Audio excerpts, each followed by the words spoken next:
Welcome to When Not Yet Becomes Right Now, the podcast where we dive deep into the moments of transformation, the times when not yet shifts into right now and everything changes. I'm your host, Jen Ginty, and this podcast is all about those pivotal moments in our life journeys. You know the ones, when the hesitation fades, when we take that first step, even if it feels like a leap. It's in these moments that growth and healing begins. Each episode will explore stories of resilience, moments of clarity, and the sparks that ignite real change. From personal experiences to expert insights, we'll uncover how people navigate the complex journey we call life and come out stronger on the other side. Whether you're searching for that spark in your own life or just curious about how change unfolds for others, you're in the right place. We'll discuss the ups and downs, the breakthroughs and setbacks, and how to embrace the right now, even when it feels out of reach. Because sometimes the hardest part of the journey is realizing that the moment you've been waiting for has already arrived. So take a deep breath, settle in, and let's get started.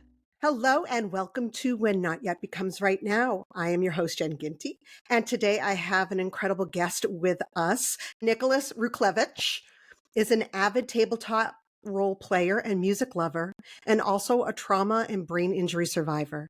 After a life-changing motorcycle crash, he faced a long and difficult recovery, battling severe anxiety and depression along the way. Through his journey, he's become a dedicated mental health advocate, using his experience to support others in recovery and isolation. Nicholas has shared his story with international organizations, political leaders, and even the U.S. Congress, inspiring change and connection through his powerful voice. Welcome, Nicholas. Thank you, Jen. I appreciate it. Yes. Let's get into it. What is your origin story? Well, I'm a Northern Virginia, Washington, D.C. native. I was going about my daily life. I had a really rough situation, a rough separation about a little over 10 years ago, and 15 years ago, I guess, at this point. And things seemed to be kind of all over the place. I was fortunate enough to find different type of support through mental health and therapy, which was great. I started doing really well. I have a separation, got a great new aspect on life, and I really always wanted a motorcycle. So let me get a motorcycle. I was really excited. I rode for about a year. It was great. So I finally got my own new bike, and it was snowed in March, which was not uncommon for this area, and I didn't want to mess up the paint, so I didn't want to just kept riding it around my my storage unit I got that I had all my stuff in, and nobody really knows what happened. But at 7:31, the last time they saw me on camera, and then the paramedics showed there about 11:23. So about 4 hours, I was lying there. So I impacted a wall. I separated my pelvic circle. I broke my sacroiliac. I crushed my left orbital. I had a massive concussion, right side brain bleed, subdermal hematoma. So I say just a little bit of trauma. I was taken, fortunate again, circumstances, luck is a residue of design, one of the many terms I've learned. But I was very close to the level 1 trauma center in Fairfax, Virginia, Inova Fairfax. I was taken right to the trauma unit. They were concerned about the bone. Did a bone pierce my brain? Where it was. Fortunately, I didn't actually have to have any brain surgery, just facial repair. There was a lot of swelling, and the bleed wasn't good. But I was never in a coma, just wasn't cognizant. And I talk a lot about music through my rehab and people, and it's really interesting. So my Pandora station, my girlfriend would play at the time. It was typo negative radio, a lot of typo negative Lacuna Coil, and gothic rock, and it was interesting. So when the pain would be, you could see my blood pressure rise, but when she put my music on, it literally lowered it. It lowered my blood pressure when I wasn't cognizant. But that's when I was able to, again, I don't really know what happened. I wasn't cognizant. People said, we're going to go to dinner, and just try to, talk to me like a child. And then that's where I woke up. and I was taken to an acute rehab hospital. I had to relearn how to stand, walk, relax, see. I saw two of everything. I had to relearn how to use my eyes. I wasn't able to walk for 12 weeks, so I had to relearn how to walk again. When you don't use your body, it tends to hard to use it. Right side injury, left side negligence.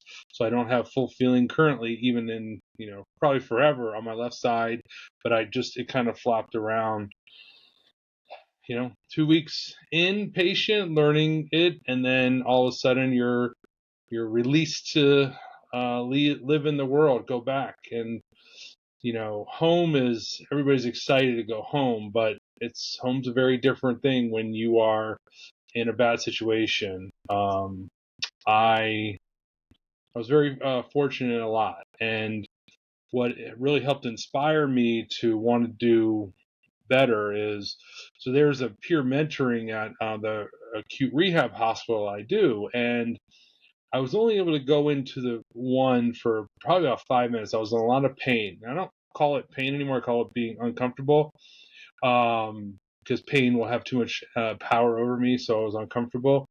But this woman spoke about, she had a brain aneurysm, and she was a math instructor, and it was left side, so she didn't really know what numbers were, everything else. And so now she had to refigure it all out. And just hearing a 5-minute conversation with her inspired me to say, you know what, I can do this. If, I can't calm down, I can't relax, I can't concentrate, but this person had to overcome so much. So, another mentor later on said, why not me? So I kind of took on that mantle.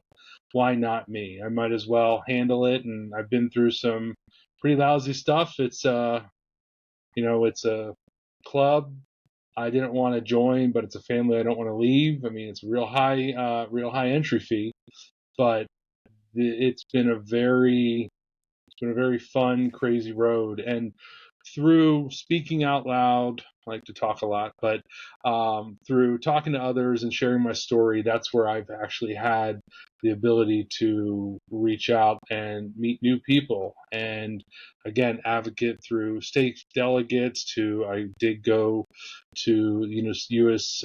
Congress to speak to different senators and staffers about the importance of having national trauma.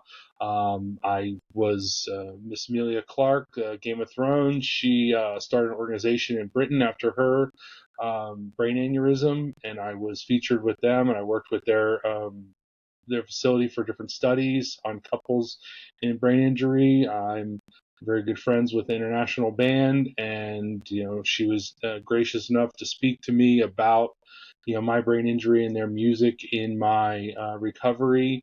And I keep trying to look and do more and figure out, the why not me should be I should do it, I can do it, and try to stay out of not be too comfortable, but I'm not afraid to fail, and I will fail first. I will just go forward and figure it out. And yeah, so that's it's a pretty quick, easy 9 years and 6 months. Wow. There's so much to unpack. And I listened to your talk, and it made me so emotional to listen to it. Thank you. And there's so many different things I want to discuss. But I think the thing that I find most important is that you found community. Very much. I talk about it a lot in this show, that community really can make so much of a difference in someone's life. When I was a kid, I hated group therapy.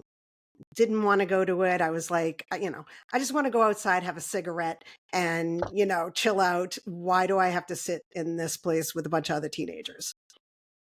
But when I was older and I started group therapy when I went inpatient, I realized that that community was there as a support system as well. People who had been through the same things that I had been through, had the same diagnoses as me, the same triggers, all these different things. That was community to me, instead of being that, repellent that it was when I was a kid.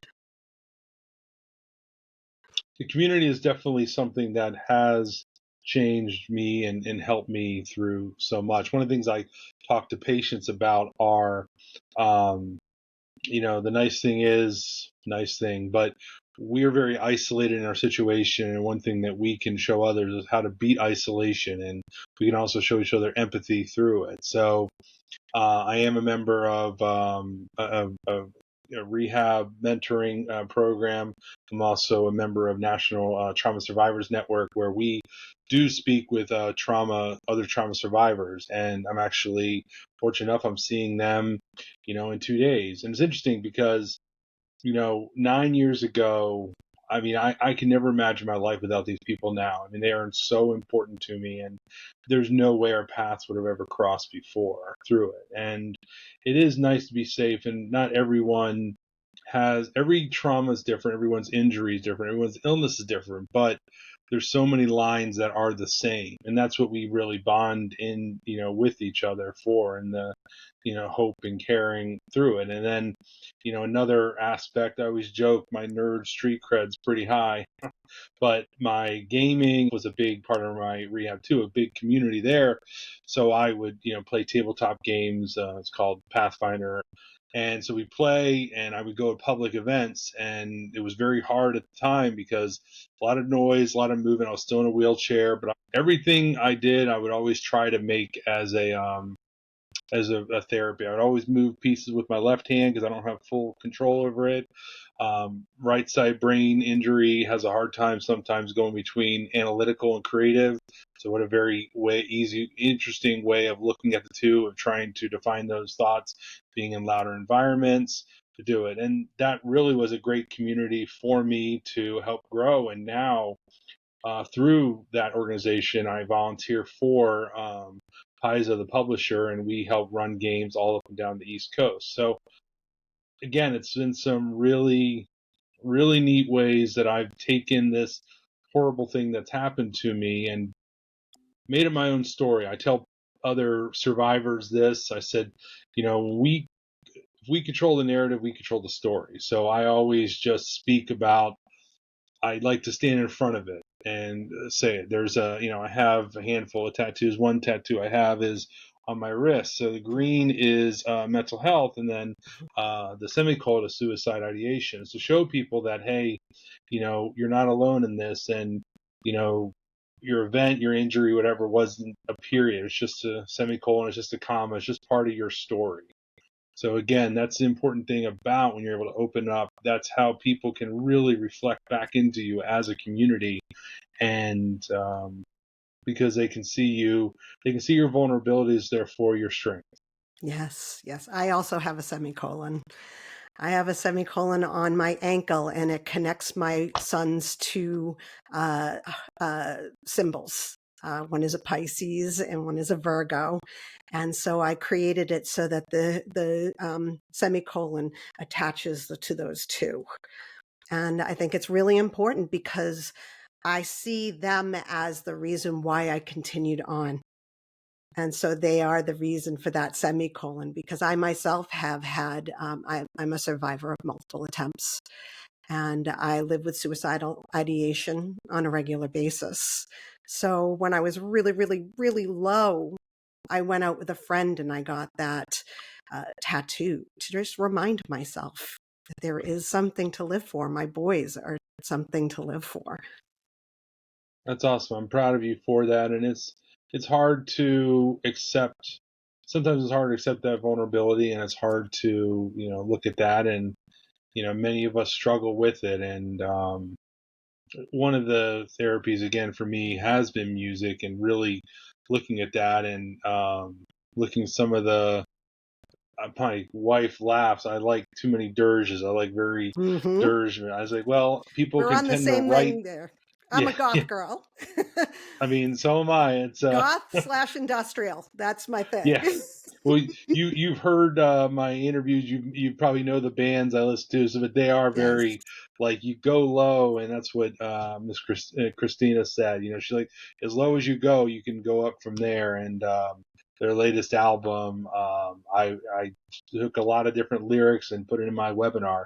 I mixed in like 7 different songs worth of lyrics in that webinar because the song was about anxiety and depression. For the Anxiety and Depression Association of America conference, I figured, let me be creative. So Nice. Yes. And you also talked about, I want to talk more about the music. Absolutely. no Because I'm the worries, of same thing. course. My trauma, I survived most of my trauma through my music, and I'm starting a sleeve of music groups that got me through. When I was a kid and a teenager, I started with 9 Inch Nails. Oop, there you go. I'm going to do Depeche Mode. I'm going to do The Cure. I'm going to have Tool, all these different ones. But I want to talk about, you had said in your talk that you like to use, comedy when you're discussing what you went through. You like to use, that kind of tone. Can you talk about why you feel you want to use that when you talk about it? Sure, and I'm a real funny guy. It's pretty natural, but I've learned a lot through my communication with others, and it's interesting. I tell people too that my trauma, my speech therapy actually helped me better at my work and my business, business sense, my professional work. But when you can make someone laugh, they can hear things a little differently. It's something, psychological that happens when they laugh, they'll be able to handle something a little bit more uncomfortable. And I do that with clients a lot, and I'll say something and I'll just make a quip and have them laugh, and then I'll, here it is. It's like the sandwich technique. You got to start with a little bit of, the bun, a little nice, and then the terrible meat of it, and then you got to finish it off with a joke, and here's your resolution. So laughing at it has helped because it also takes the power away from whatever. It takes the trauma, the event. I just take it away. And I learned a wonderful technique from one of my speech therapists, called stop and deflect, where you're you know when someone's telling you something, instead of me saying, no, I don't want to hear about it, I'll say, that really sucks. But, can you believe this rain we've been getting? It's crazy. So you are acknowledging them, and then you are able to deflect it something else. And comedy and laughing about it does the same thing. You are able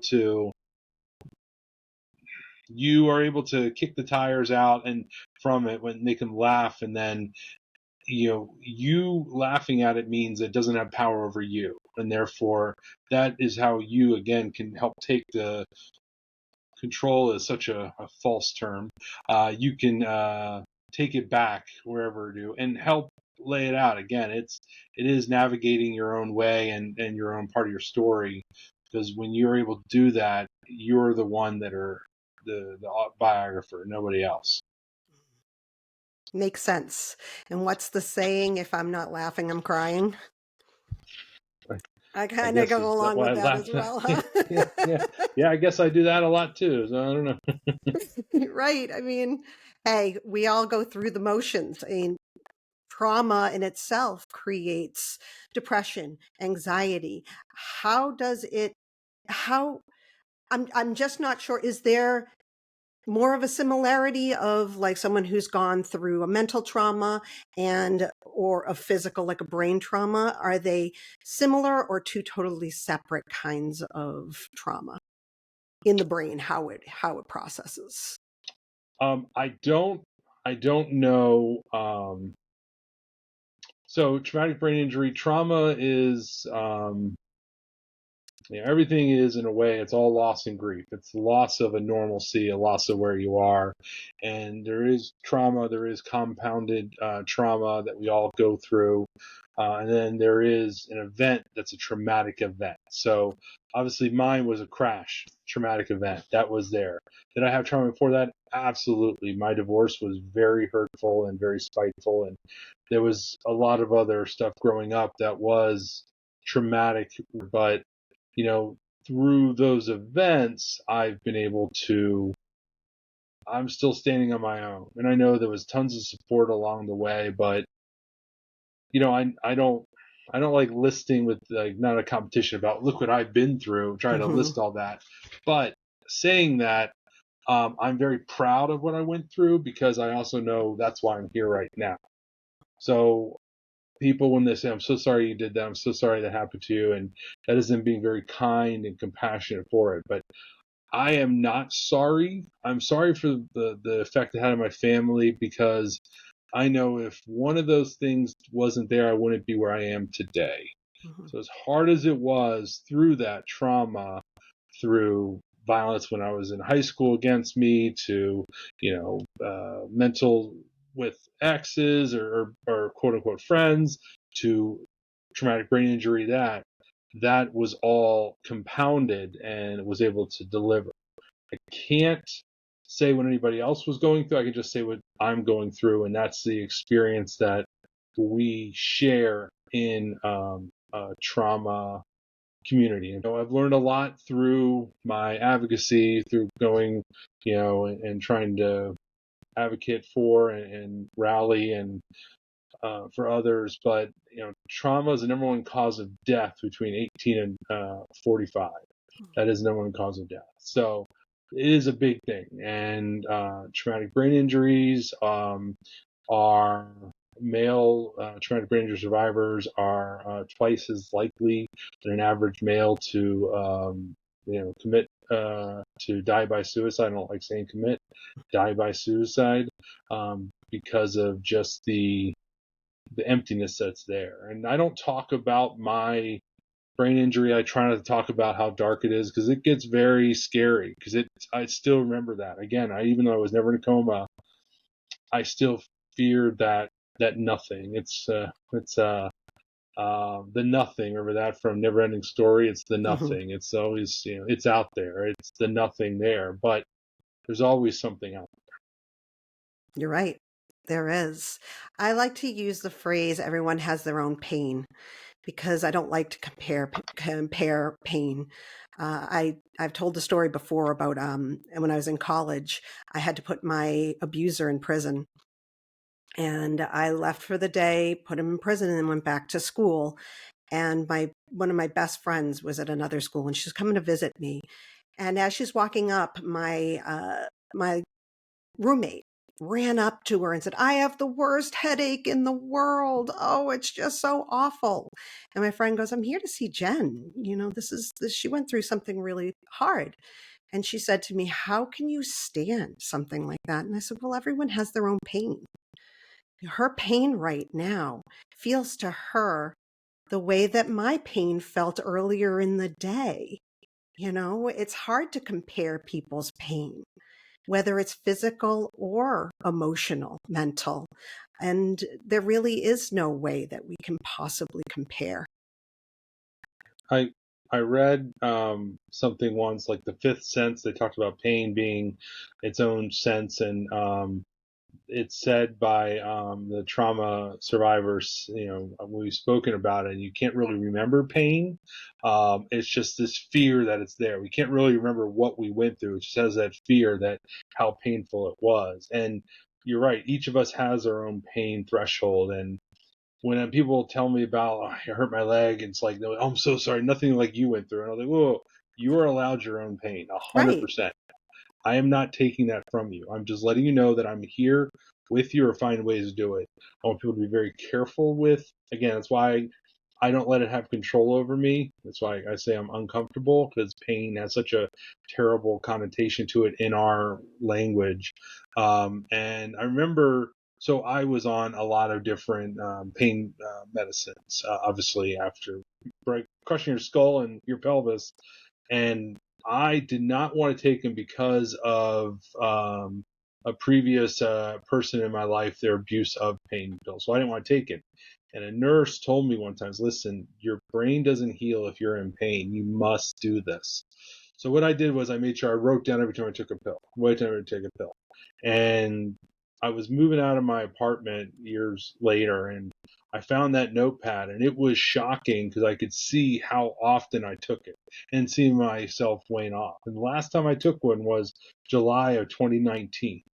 Wow. I know that date very well. I remember taking it, and I hated it. but I still have my safe. If I'm in a lot of pain, if I can't take it anymore, I do know where I'm going to be okay. But it's just I have that in my mind, and it's something that I've been able to go through. I've learned a lot of different techniques through. It's more of a meditation technique, but I try to concentrate a different part of my body. So I just put all my effort in like my little right toe. I just put all the effort. So I've had some very uncomfortable procedures done to me or injections, whatever, but I don't flinch because I'm just focusing just on that little toe, because it's how different monks have been able to, do that when they've gone through these trials. They'll focus on a different part of their body, because when your mind's not looking at it, you tend not to be able to give it the weight it really needs. I had a situation where I had 2 back surgeries that left me in so much pain. And my children were really young. They were, I think, 5 and 3.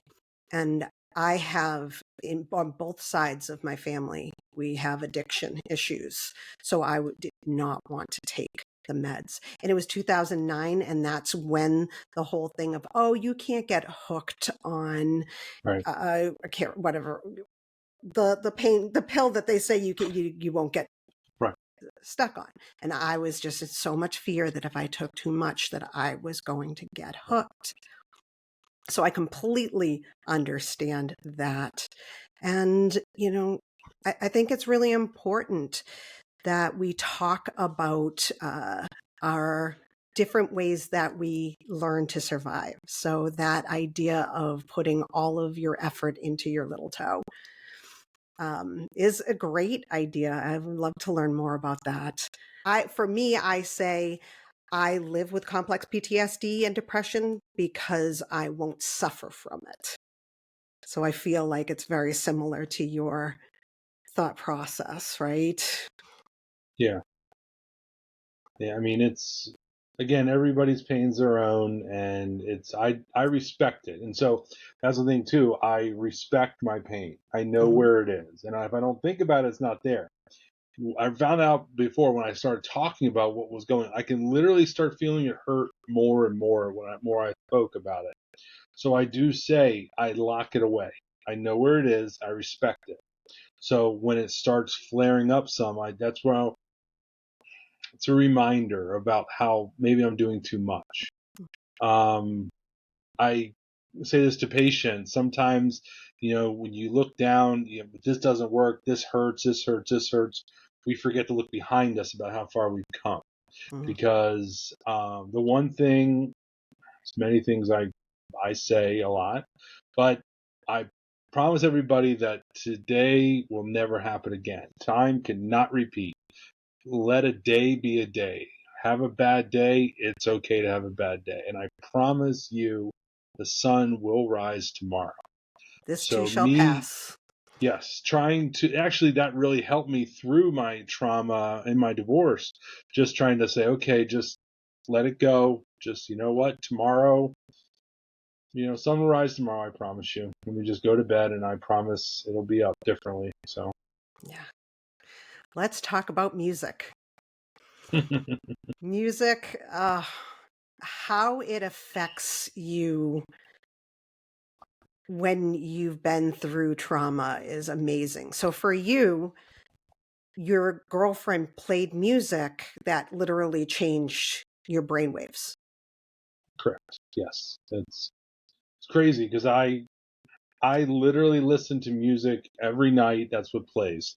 I need it now to relax, to calm down. When I'm working at home, in my office, whatever, I always have to play it in the background because it helps me take away. It's a white noise at this point. I need it, and it really does help me get away. So before my trauma, I listened to music a lot because I was stuck. I was in a dark place, so I would always take my dogs out for a walk and just put on my music. And it's actually music that really helped me. It was Alice in Chains' Nutshell that made Uh, me realize I need to get separated, because it was just, my gift of self is rape. If I can't be my own, then I'd be better dead. And I was like, I need to. I said, I have crushed nutshells on my ankle to remind me to say, you know what? it's okay. And that's where people writing about their pain and through music has really helped me take that step to say, okay, I promise other people feel this way because they write about it. And that's what's something that's very powerful when they can take that and do it. Nutshell is my song that I go to when I'm at my lowest. And I'll listen. Wow, And that's yeah, and then, I actually go in that opposite direction. I don't listen to positive music when I'm really, really low. neither do I. Neither do I. Yeah. And Yep. people are horrified by it. They're like, you listen to Ministry, you listen to Nine Inch Nails, you listen to Tool. And I'm like, yeah, because I feel like getting down into that, sharing that emotion with the song, with the artist, actually makes me feel less alone. It's again, everybody has their own music, and it's funny you say Depeche Mode. So Depeche Mode is actually that's how I found out about my current, the active band that's my favorite right now that I'm friends with, Lacuna Coil. They had a song, a cover, Enjoy the Silence. Yes. Christina did it. And that's what got me. I was like, so that's why I tell people, if you want interested in heavy metal, listen to cover songs because your brain will start hearing it. And she is a very wonderful female vocalist. And so it's very easy to hear. And again, like one of the nicest people. But, through that music, again, I remember walking my dogs and just listening to my, Typo Negative, October Rust, and just listening to, Mm-hmm. you know, it, the very darkness that it was there. Because again, Peter was a very, very dark, and he was a troubled man, but he wrote about it in such a rare, pure form of it. And, learning about that, looking at different music, and then through my trauma, it's interesting. So I say the band, there's a song called Trip the Darkness. And I said to the band, I said, that's like the opposite of going through traumatic brain injury. So it's climbing through the darkness. It's leaving it there. It's crawling out of the madness that was my mind trying to get out of it. So again, music has been a way that I've been able to pull threads on and, go. And lyrics are very powerful for that. Even if I don't necessarily like all the vocals sometimes in certain ones, it's the lyrics that really they speak to me truly. And I really use those quite a bit. And I'm very lucky that I have this it's not easy. Nothing's easy.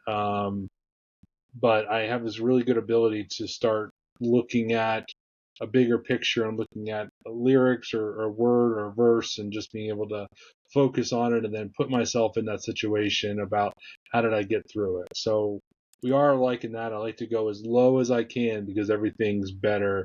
It'll get better from there. Tomorrow Yeah. will come. Yes. And the Violator Rose is my next tattoo.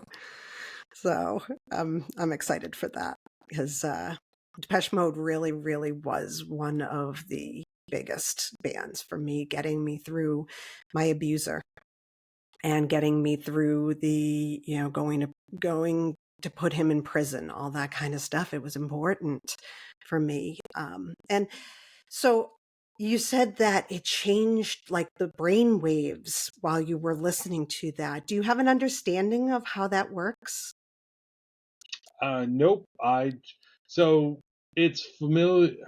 It's familiar sounds, and it brought your mind will remember things where it doesn't happen. I'm zero.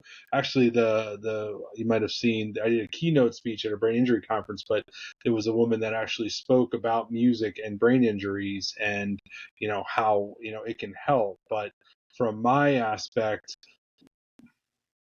many of us can probably go back to when we listened to like one of our favorite songs in the car, driving windows down, whatever, and has that nice memory for it. So, or music can pull the certain part of our life where we remember hearing something that one time that just changed it all.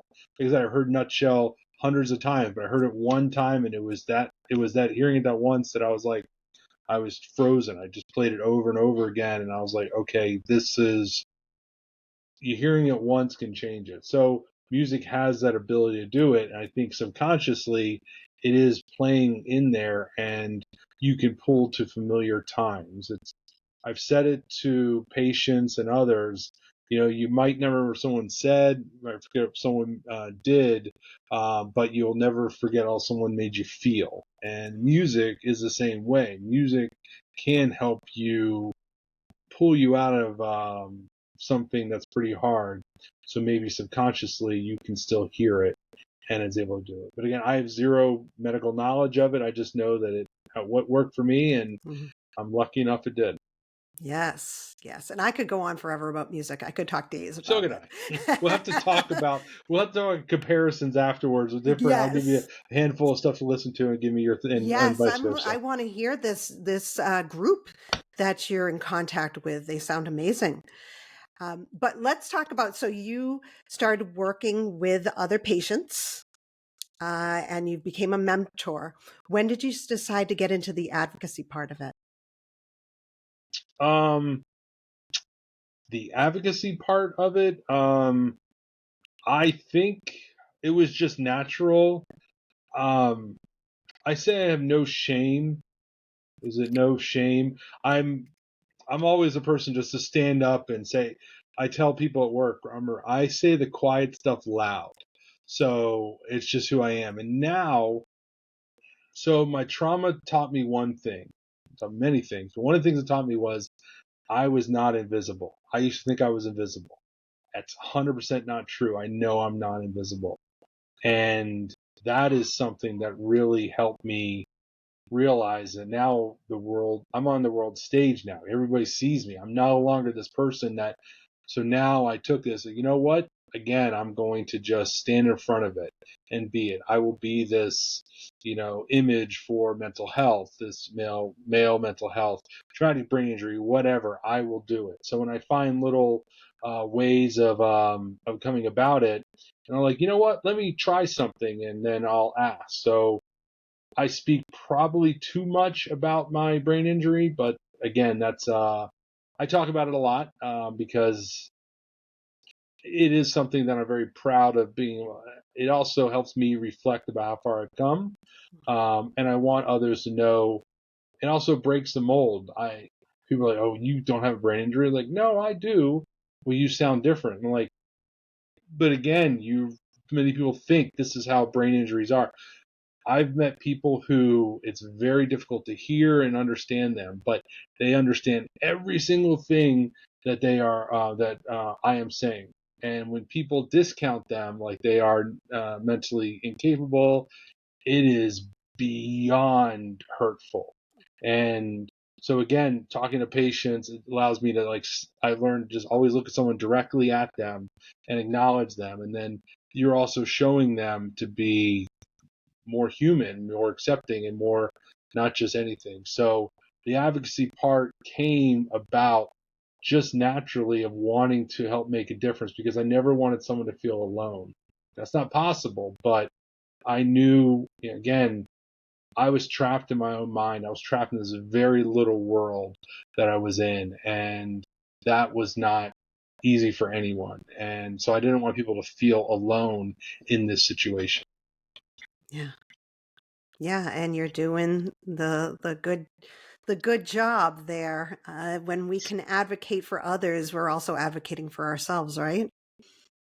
Correct. Yes, and I think sometimes doing that also reminds myself of where I am. To forget to remind myself, oh, this is how far you've come. Yeah.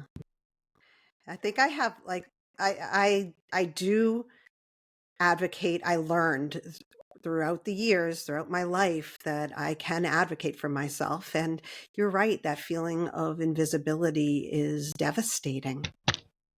And, one of the things that I always felt when I was a child was that I wasn't loved and that I didn't deserve love. And I think that's similar to feeling invisible.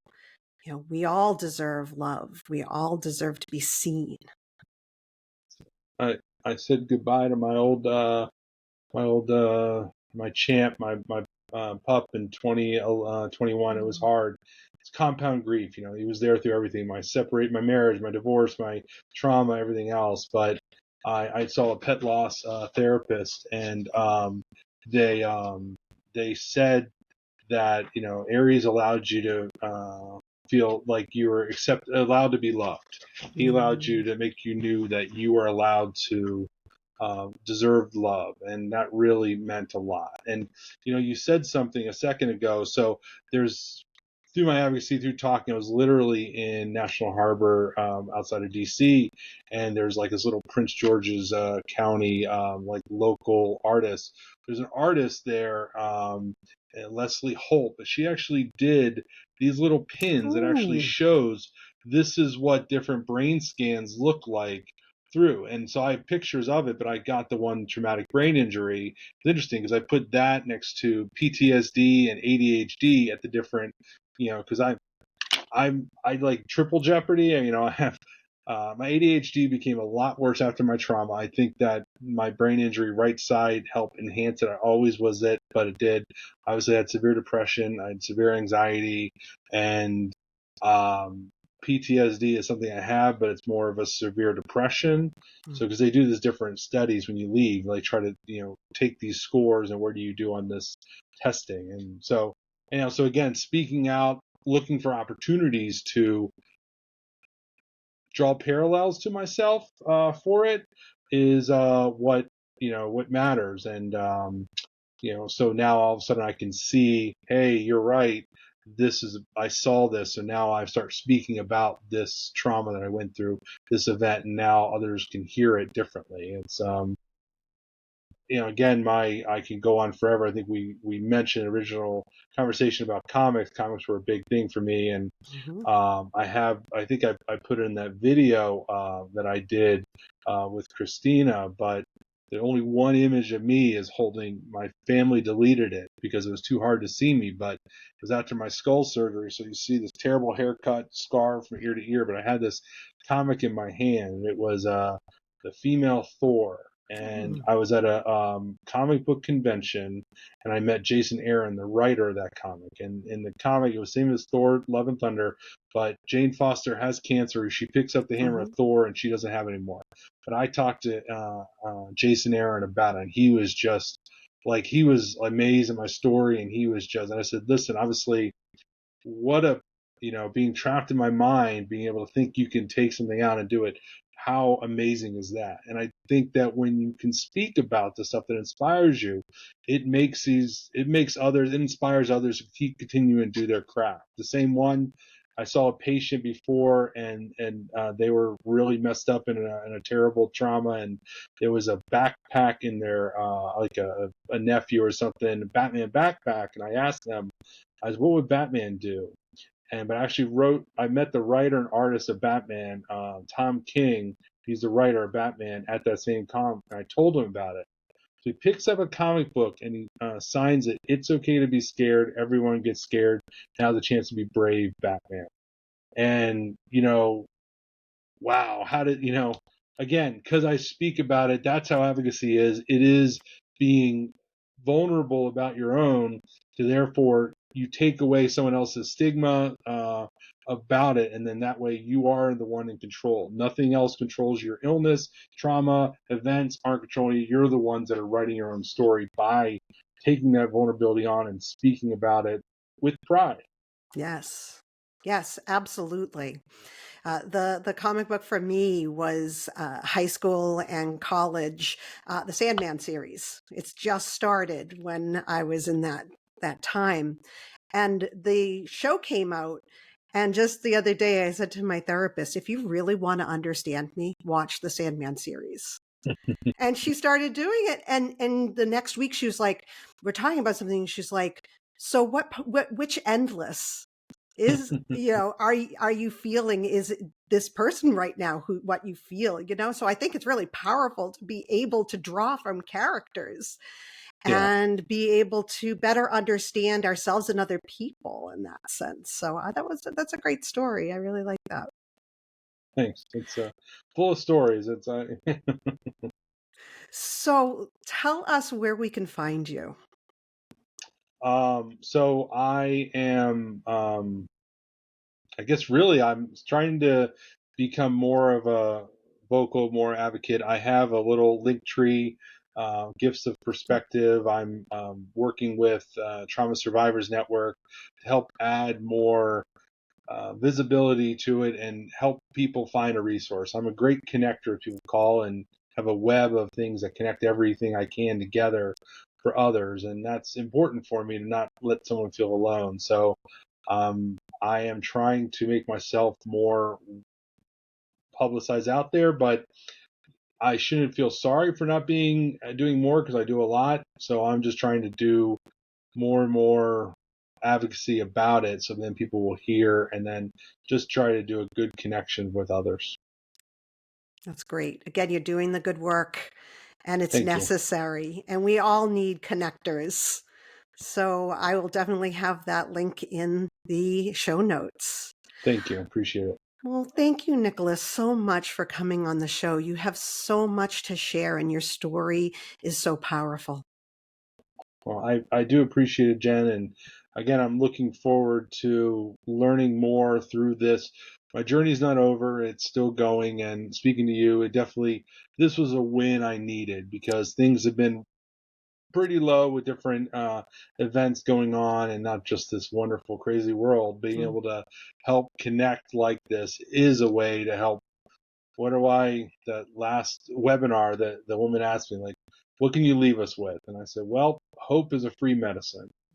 And, sometimes it's just a little, and being able to speak to others like that in a very concrete way and with confidence has definitely given me the ability to reflect about how far I've come, how far I've healed, and how I can help. I would say if I helped one person, I guess it was worth it.